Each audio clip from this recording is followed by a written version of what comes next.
question is to the Prime Minister. Official data released today shows emissions have just gone up by 2% under your government. But the Independent Climate Targets Panel has determined that for Australia to meet the Glasgow Climate Pact requirement to keep global warming below 1.5 degrees, emissions must be cut by at least 74% by 2030. Given Australia will be required to update our targets in Egypt next year, will you take a 75% by 2030 target to the next election? Or is the only way we're going to get science-based climate targets to kick your terrible government out and put the Greens in balance of power?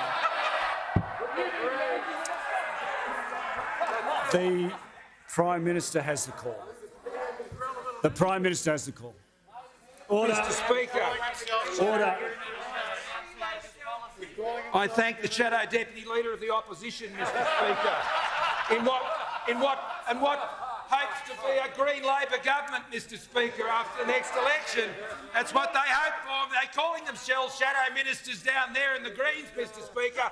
I tell you what, they'll never be in an alignment with this government, Mr Speaker.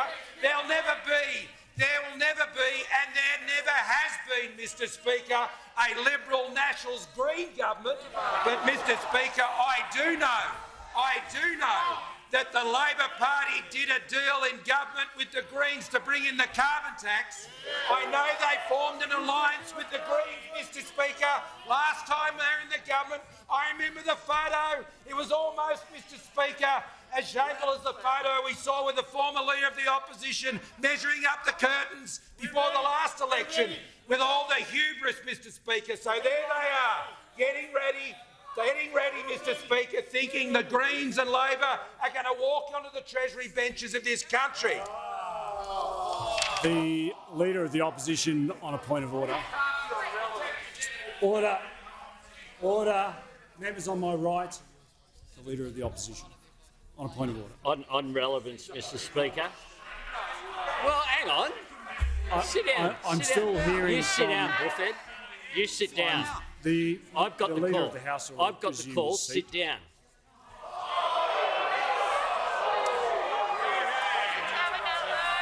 The Leader of the Opposition on point of order of relevance. Thanks, Mr Speaker.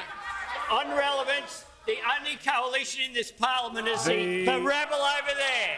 The Leader of the Opposition will resume his seat. The Leader of the House. Mr Speaker, if there was a standing order on glass jaws, he would be in order. Clearly, there is Leader not, of the House, and he should be sat down. The Leader of the House will resume his seat. The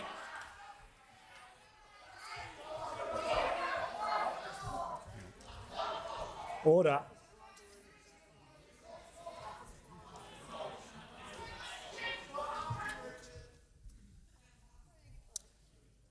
The question asked by the member for Melbourne was extraordinarily broad, and I would ask the Prime Minister to return to the dispatch box.